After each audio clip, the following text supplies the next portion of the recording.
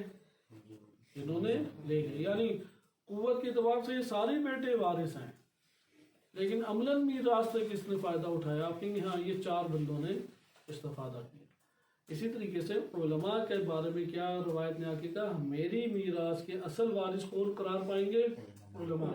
انبیاء علیہ السلام سے اگر بات آئے تو علماء میں سب سے پہلا طائفہ اور گروہ کون ہے؟ ائمہ اطہار علیہ السلام. اس کے بعد اگلا کون آتا ہے؟ ہر دور کے علماء جب تک امام معصوم علیہ السلام نہیں، نیابت میں امام معصوم علیہ السلام کی. یہ ہمارے لیے ایک مطلب آیا کہ آپ نے اس جگہ پہ ملاحظہ کیا کہ درہم و دینار امت کے لیے امام نہیں چھوڑ کے جاتے. اس لیے جو کہا ہے نا کہ یہ صدقہ ہے سب کے لیے، تو امت کے لیے تھوڑی صدقہ ہے. خود کہہ رہے ہیں درہم و دینار نہیں چھوڑ کے جاتے. جب چھوڑ کے درہم و دینار نہیں جاتے تو امت کیسے درہم و دینار لے سکتی ہے؟ حدیث میں کیا وارد ہو رہا ہے کہ درہم و دینار انبیاء چھوڑ کے نہیں جاتے. اگر نہیں جاتے تو جو ان کے درہم و دینار ہیں وہ کس کے پاس جائیں گے؟ ادھر سے تو ہم یہ فائدہ اٹھائیں گے نہیں، امت کے پاس جا ہی نہیں سکتے۔ استدلال سمجھ آیا یا نہیں آیا؟ یہ حدیث آپ لوگوں نے پڑھی تھی یا نہیں؟ حدیث میں آپ کے حدیث ہمارے پاس جو مفصل ہے وہ پہلے گزر چکی ہے، کیونکہ وہ الکافی سے آپ کے خدمت میں ذکر کی گئی۔ ادھر صرف ایک حصہ پڑھا ہوا ہے، میں آپ کے سامنے وہ دوسرا حصہ بھی پڑھ دیتا ہوں تاکہ یہ مطلب آپ کے لیے روشن ہو کہ اس حدیث کے اس حصے سے اس ٹائم مد مقابل گروہ بہت استفادہ اٹھاتا ہے، خصوصاً فدق کے مسئلے پہ۔ نمبر 2، تبیینی حدیث کے اعتبار سے بھی یہ معنی ہمیں سمجھنا ضروری ہے۔ صرف یہ نہیں ہے کہ مناظرے کے لیے ہم چیز سمجھیں، مناظرہ نہیں ہے تو چلو اب جاہل ہیں، نہیں۔ ایک تو تبیین حدیث کے عنوان سے ہمیں پہلا ہے، اور دوسرا دفاع موقف جناب سیدہ سلام اللہ علیہا، اس موقف کے دفاع کے لیے بھی ضروری ہے۔ اب حدیث جو چونکہ صحیح سند ہے، سب سے پہلے جب آپ فدق کا مسئلہ اٹھائیں وہ لے کے ہی مد مقابل شخص وہ یہی حدیث لے کے آتے ہیں، اس لیے آپ اس حدیث کے اوپر غور کریں۔ ایک جو اس کا حلی جواب ملتا ہے وہ تو میں نے آپ کی خدمت میں ذکر کیا، اسے کہتے ہیں حلی جواب حلی، یعنی ایک امامت کا منصب ہے، نبوت کا منصب ہے، اور ایک ان کی ذاتی شخصیت ہے۔ بالآخر قبیلے کے اندر باپ ہیں، بھائی ہیں، بیٹا ہیں، یہ ان کے قبیلے اور عشیرے کے اعتبار سے حیثیت ہے نہیں ہر نبی اور ہر امام کی۔ اس اعتبار سے اللہ نے جو قوانین اپنی شریعت میں اللہ نے اتارے ہیں، شریعت الہی میں، وہ ان کے اوپر لاگو ہوں گے یا نہیں؟ لاگو ہوں گے نا، اس لاگو ہونے کے مطابق میراث تقسیم ہوگی۔ یہ تو ایک طرف ہو گیا۔ دوسری بات آپ آ جائیں اور اس حدیث کو ملاحظہ کریں کہ العلماء ورثۃ الانبیاء، یہ ہمارے پاس الکافی میں آئی ہے، صحیح سند ہے، اور ہے بھی کتاب ہمارے پاس کتاب الفضل العلم میں یہ بات آئی ہے، صفت العلم و فضل۔ میں حدیث آپ کے سامنے پوری پڑھتا ہوں۔ ان العلماء ورثۃ الانبیاء، علماء کیا ہے؟ انبیاء کے وارث ہیں۔ وَذَاكَ أَنَّ الْأَنْبِيَاءَ لَمْ يُورِثُوا دِرْهَمًا وَلَا دِينَارًا، چونکہ انبیاء جب وراثت چھوڑ کے جائیں تو وہ درہم اور دینار چھوڑ کے نہیں جاتے۔ وَإِنَّمَا أَوْرَثُوا أَحَادِيثَ مِنْ أَحَادِيثِهِمْ، وہ اپنی حدیثوں میں سے احادیث، اپنی گفتگو، اپنی احادیث چھوڑ کے جاتے ہیں۔ درست ہے یہ بات؟ آگے فَمَنْ أَخَذَ بِالشَّيْءٍ مِّنْهَا، جس نے ان احادیث میں سے کوئی ایک چیز بھی اخذ کر لی، فقد اخذ حظا وافرا، اس نے بہت بڑا حصہ اکٹھا کر لیا۔ حظ کہتے ہیں ایک قسمت کو، اس کی بڑی اچھی قسمت تھی کہ اس نے بڑا خزانہ سمیٹ لیا ہے، حظا وافرا۔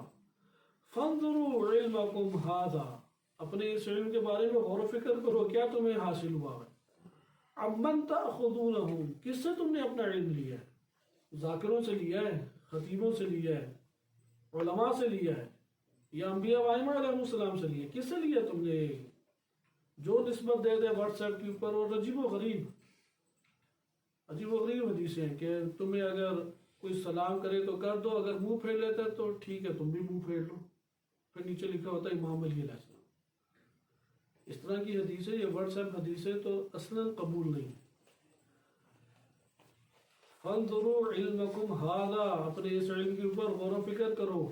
عمن تأخذونہ، کس سے تم نے لیا ہے یہ علم؟ صحیح ہے؟ بعض کہتے ہیں بعض کی حجت بڑے ہونے تک، بعض اندر سے بچے ہوتے ہیں، آپ نے دیکھا ہوگا داڑھی مونچھ نکل آتی ہے لیکن اندر سے بچے ہی ہوتے ہیں۔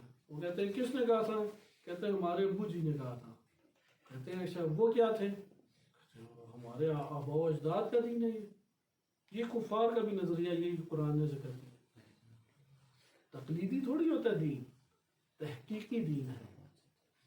دلیل نہیں ہمارے آباء و اجداد، بے شک عالم ہو، بے شک مجتہد ہو، ایک غیر معصوم مجتہد ہو حجت نہیں بن جاتا۔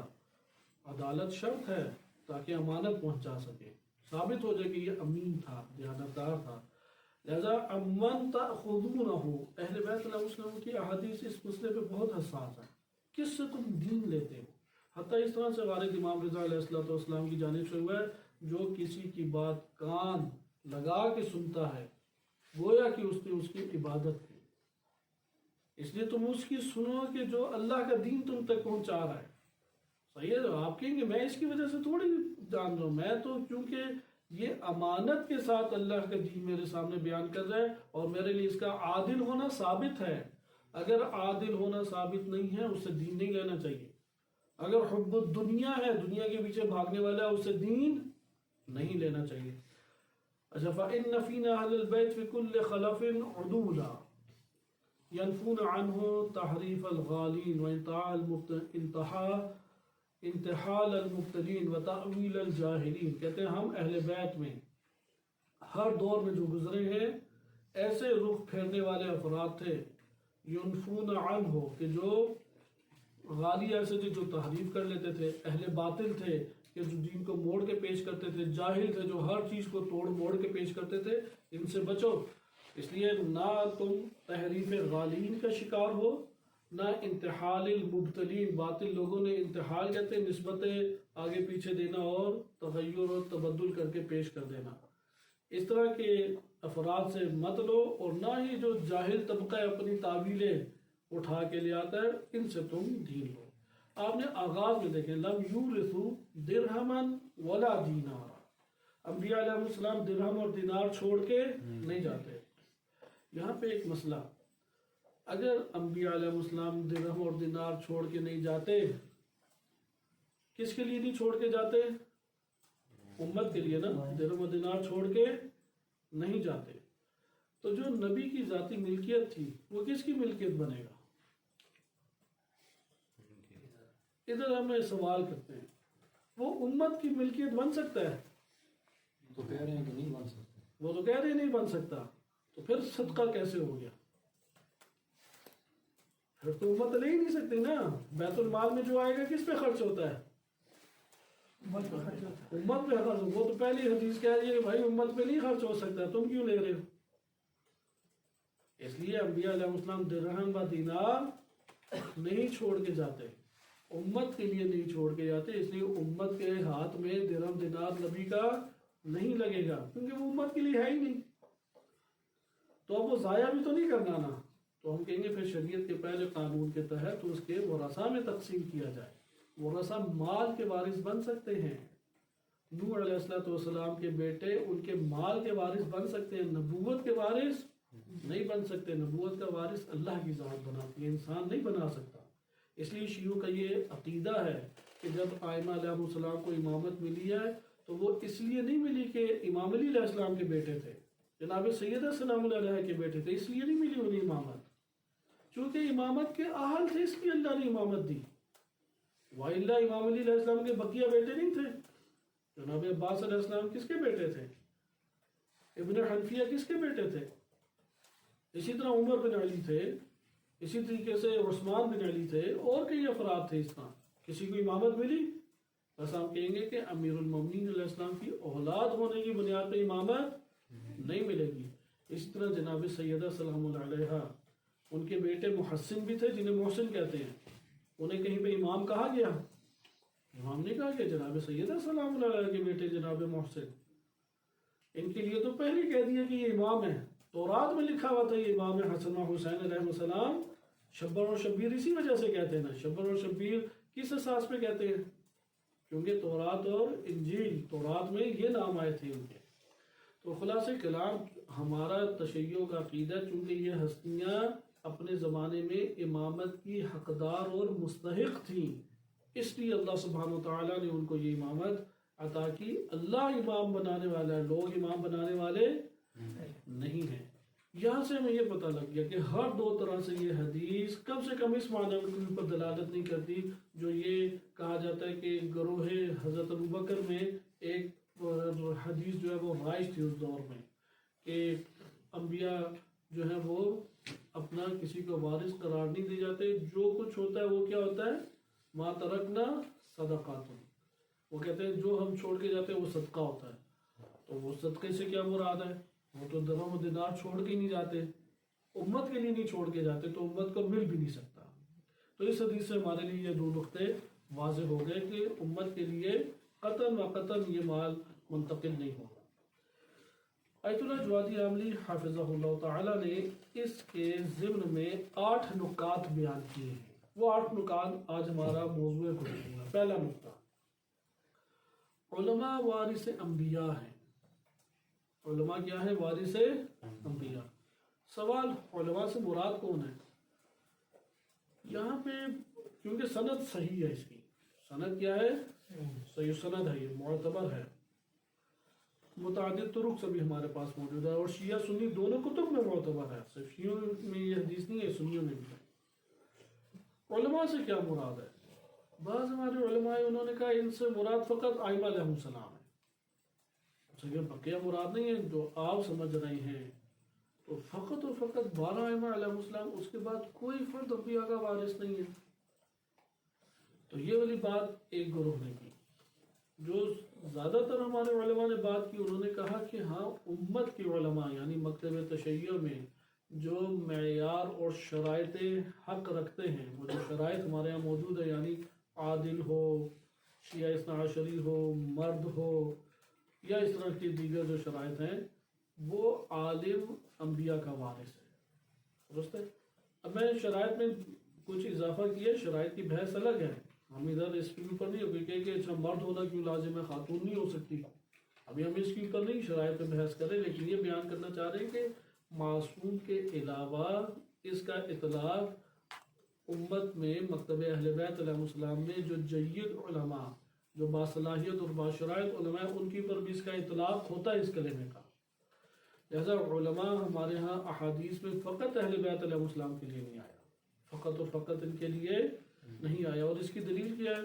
شیخ محمد بن یعقوب کلینی رحمۃ اللہ علیہ نے جب الکافی میں اس بات کو ذکر کیا تو انہوں نے کتاب و فضل العلم میں علم حاصل کرنے والے افراد کے لیے قرار دیا۔ علم حاصل وہ ائمہ علیہ السلام کا علم تو وہ بھی ہے، کسبی نہیں ہے، کسب نہیں کیا انہوں نے، اللہ نے عطا کیا ہے۔ امت کے افراد ہیں جو کسب کرتے ہیں علم کو، صحیح ہے؟ امت کے افراد ہیں جو کسب کرتے ہیں۔ بس یہاں پہ پہلا نقطہ بھی آپ سمجھے، وہ کیا ہے؟ علماء کیا ہے؟ وارثان انبیاء ہیں۔ دوسرا نقطہ، انبیاء درہم و دینار ارث کے طور پہ نہیں چھوڑ کے جاتے، اپنی میراث جو امت کے لیے بنائیں گے وہ درہم اور دینار نہیں ہے، اس لیے انبیاء و ائمہ علیہ السلام سے درہم و دینار کی توقع میراث کے طور پہ نہ رکھیں، ہمارا حق تھا تو ہم نے لے لیا۔ نمبر 3، علوم الہیہ، اس کو انبیاء نے اپنی میراث قرار دیا ہے، یعنی ان کی احادیث کس پر مشتمل ہوتی ہیں؟ الہی علوم کے اوپر۔ ان الہی علوم کو انہوں نے کیا قرار دیا ہے؟ بس تیسرا نقطہ اتنا ہی لکھیے، علوم الہیہ کو انبیاء علیہ السلام نے ارث اور میراث قرار دیا۔ نمبر 4، وہ علوم الہیہ صورت احادیث میں ہوتی ہیں۔ کس شکل میں ہوتی ہیں؟ احادیث میں۔ آج بھی آپ اگر احادیث پڑھتے ہیں، اور حتماً ہمیں پڑھنی چاہیے، اس سے ہمیں رابطہ قوی رکھنا چاہیے، خصوصاً نہج بلاغہ ہے، بالخصوص صحیفہ کاملہ ہے، اسی طرح سے اور دیگر احادیث کے ہمارے بڑے بڑے مجموعے ہیں، ان سے ہمیں تعلق رکھنا چاہیے۔ احادیث کی صورت میں انبیاء علیہ السلام کیا کرتے ہیں؟ اپنی میراث علوم الہیہ دے کے جاتے ہیں۔ پانچواں نقطہ، احادیث انبیاء علیہ السلام سے ہر کوئی بہرہ مند ہوتا ہے، اور جس نے جتنی مقدار میں بہرہ مند ہوا اس نے حظ وافر پایا، بہت بڑی قسمت اس کی اچھی تھی، اور بہت بڑا خزانہ اس نے پا لیا۔ درہم و دینار تو متاع قلیل ہے یا متاع کثیر ہے؟ قرآن نے کہا نا، دنیا اور ما فیہا، جو کچھ بھی ہے وہ کیا ہے؟ متاع۔ متاع کہتے ہیں لذت بخش چیز جو آپ کو آرام دے، سکون دے، لیکن قلیل مدت ہو، اسے کیا کہتے ہیں؟ متاع۔ اور اگر متاع کے ساتھ بھی قلیل آ جائے، متاع کہتے ہیں کہ آپ کو جہاں پہ بھی نا سفر آپ کرتے ہیں، تو سفر میں اپنی مشکل کو دور کرنے کے لیے جو آپ کے پاس سرمایہ ہے، کھانا مثلا بھوک لگے گی تو کھانا کھا لیں گے، اگر سفر کی مزید ضرورت پیش آ رہی ہے، کرایہ جیب میں موجود ہے، ٹھہرنے کے لیے کرائے کی جو پیسہ آپ کے پاس موجود ہے، یہ جو سامان لے کے جاتے ہیں اسے کہتے ہیں متاع۔ اسی سے متاع بھی ہے، کیونکہ وہ قلیل مدت نکاح ہوتا ہے، تو اس لیے اس کو کیا کہتے ہیں؟ متاع۔ آپ کی پریشانی دور کرتی ہے وہ بھی نکاح، لیکن قلیل مدت ہے۔ اسی طرح سے متاع ہوتا ہی کیا ہے؟ ہمیشہ قلیل مدت۔ تو یہاں پہ انہوں نے ذکر کیا کہ درہم و دینار متاع دنیا ہے، متاع دنیا کے، ٹھیک ہے، آپ کی یہ پریشانی دور کرے گا وقتی طور پہ، آپ کو لذت اور آرام اور سکون پہنچائے گا، لیکن کتنی دیر؟ کچھ دیر ہے، پھر اس دنیا سے اٹھ جانا ہے، ختم آپ کے لیے وہ سفر ختم ہو گیا۔ اب آپ منزل پہ پہنچ گئے، وہ منزل جیسی بھی پائی ہے آپ نے اسی کا سامنا کریں گے۔ علوم انبیاء علیہ السلام جو میراث ہے وہ دنیا کی متاع قلیل نہیں ہے، بلکہ کیا ہے؟ متاع معنوی ہے، متاع اخروی ہے۔ لہذا میراث معنوی یہ ہوگی، میراث مادی نہیں ہے۔ کیوں مال و درہم کا انکار کیا گیا ہے؟ کیونکہ انبیاء علیہ السلام امت کے درمیان میراث مادی چھوڑ کے نہیں جاتے، بلکہ کون سی میراث چھوڑ کے جاتے ہیں؟ معنوی میراث، جو آخرت کا سرمایہ ہے، آخرت کی متاع ہے، آخرت میں زندگی جینے کے لیے جو آپ کے لیے ضرورت تھی۔ لہٰذا یہاں پہ دنیا اور آخرت دونوں میں یہ پھر آپ کے لیے معنوی جو ہے سرمایہ وہ کارگر ہوتا ہے، اور عالم کے پاس اس طور پہ دنیا اور آخرت دونوں کا سرمایہ جمع ہوتا ہے۔ چھٹا نقطہ، علماء سے مراد خصوص آئمہ علیہ السلام نہیں ہے۔ ادھر آیت اللہ جوادی عاملی حافظہ اللہ تعالیٰ فرماتے ہیں کہ علماء سے مراد فقط آئمہ اطہار علیہ السلام نہیں ہے، اگرچہ سب سے پہلا مصداق اور سب سے پہلے اس کا اطلاق اس کلمے کا کس ذات کے اوپر ہوتا ہے؟ آئمہ اطہار علیہ السلام پر، اس کے بعد پھر آگے، بلکہ تمام کے تمام دینی علماء جو غیر معصوم ہیں اور ان کے طریق کے اوپر چلتے ہیں اور ان کی احادیث کو کسب کرتے ہیں، وہ مراد ہیں۔ وجہ کیا ہے؟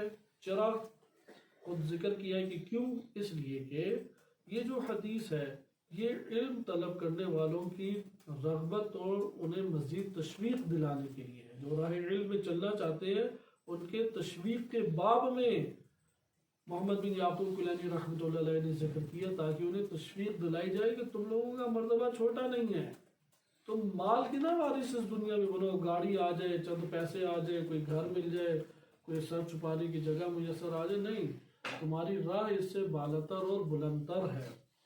اس لیے ایک اور حدیث میں وارد ہوا، من سلک طریقا یطلب فیہ علما، کوئی ایک ایسی راہ کے اوپر چلتا ہے جس کے ذریعے سے وہ علم حاصل کرے، جس راہ میں وہ علم حاصل کرے۔ آج کل تو مسئلہ عجیب ہو گیا، وہ راہ دین کے اوپر چلتا ہے تاکہ دنیا حاصل کر سکے، صحیح ہے؟ یطلب فیہ، وہ دین کو اختیار کرتا ہے، کیوں؟ مجالس ہیں، قرآن ہے، زیارتی ٹور ہیں، کسی عالم سے ملاقات ہے، جس چیز کو بھی اسے جو دین کا رخ نظر آتا ہے وہ دنیا ہی حاصل کرنے کے چکروں میں۔ یہ نہج البلاغہ میں امام علی علیہ السلام نے معاویہ بن ابی سفیان کے وفد کے لیے یہ بیان کیا، یہ خصوصیت ان کی تھی۔ امیر المومنین علیہ السلام کے صاحب کی خصوصیت تھی کہ ایک اشارے پہ امام کے لیے اپنی گردان کٹوانے کے لیے تیار ہے، لیکن معاویہ بن ابی سفیان نے اپنے دور میں حج کے لیے ایک وفد کو بھیجا، جواسیس کو بھیجا تھا۔ ان کا کام یہ تھا کہ حاجیوں کے اندر پروپیگنڈا کر کے فساد پھیلائیں گے۔ ہوتے نا بعض مباحث سے چھیڑ دیں گے، جیسے شیعہ سنی بحثیں چھیڑ دیں گے، کوئی اور فتنہ فساد چھیڑ دیا۔ تو ابھی معاویہ بن ابی سفیان نے بندے بھیجے نہیں تھے۔ امام علی علیہ السلام کی انٹیلیجنس ماشاءاللہ بہت قوی تھی، تو انٹیلیجنس نے انہیں حکم دے، وہ خبر پہنچا دی کہ معاویہ نے بندے بھیجے ہیں۔ تو امام نے پھر مکہ کے والی کو لکھا، غالباً سہل بن حنیف رضی اللہ عنہ تھے، اور انہوں نے امام کا مکتوب کا آغاز اسی طرح ہے کہ مجھ تک خبر پہنچی ہے کہ معاویہ بن ابی سفیان نے چند افراد کو بھیجا ہے جو دل کے اندھے اور کانوں کے بہرے اور آنکھوں سے اندھے ہیں، یعنی دل کے اندھے اور کانوں سے بہرے ہیں، اور وہ دین کے تھنوں سے دنیا کو لینا چاہتے ہیں۔ یعنی دین ہوتے ہیں نا، دودھ گائے کا نکالتے ہیں نا، وہ کہتے ہیں وہ گائے دین کو بنانا چاہتے ہیں تاکہ اس سے وہ دنیا اپنی کمائیں، دنیا سجائیں۔ اس میں انہوں نے یہ خصوصیت بیان کی ہے کہ ان کی خصوصیت یہ تھی کہ یعنی آپ آسان، ممکن ہے کہ اس مثال میں آگے پیچھے ضرب المثل ہو جائے، لیکن اس میں یہ کلمات ہیں امام کی کہ یہ دین کی راہ سے کیا اٹھانا چاہتے ہیں؟ دنیا کی زینتوں کو لینا چاہتے ہیں، دنیا آباد کرنا چاہتے ہیں۔ دین کبھی بھی دنیا کی آباد کاری کی جہت سے نہ دے۔ میں اس لیے خطابت کی پریکٹس کر رہا ہوں تاکہ خطیب بنے، تو پوچھے کیا کرو گے؟ کہتے ہیں وہ تبلیغ کریں گے. یہ تبلیغ تو آج تک تم نے ادھر نہیں کی. تبلیغ کے تو عناصر اور تبلیغ کا معنی روش کچھ بھی نہیں تم سوال پوچھتے.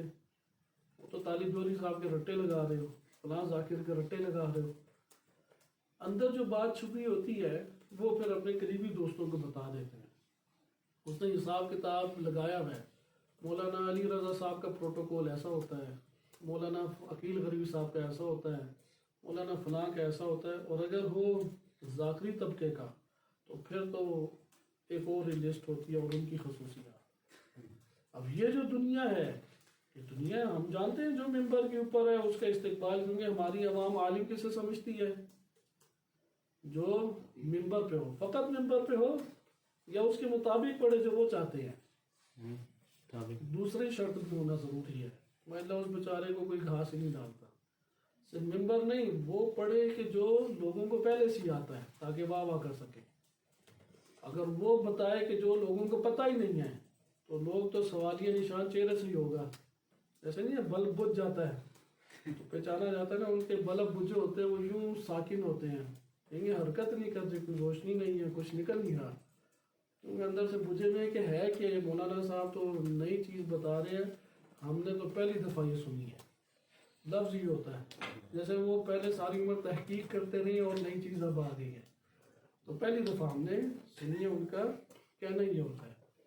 خلاصہ کلام دین کی راہ سے دنیا کو نہ لے, اس لیے انہوں نے یہاں پہ اس بات کو ذکر کیا, یطلب فیہا علما, ایک ایسی راہ کے اوپر چلے کیا حاصل کرے؟ علم حاصل کرے.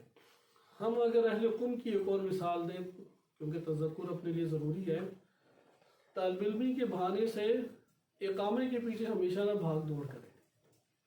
پتہ لگے کہ اس کے 24 گھنٹوں میں 10 گھنٹے گزرے ہیں طلب علم میں, 2 گھنٹے گزرے ہیں طلب اقامہ میں, اسے ہم کہیں گے طالب علم. لیکن اس کے اگر کئی مہینے طلب اقامہ میں گزرے ہوں, پوچھیں علم کب طلب کرو گے؟ کہیں گے یار اقامے کا کام ہو جائے میں علم طلب کر لوں گا. تو آپ اسے کہیں یہ معاویہ ابن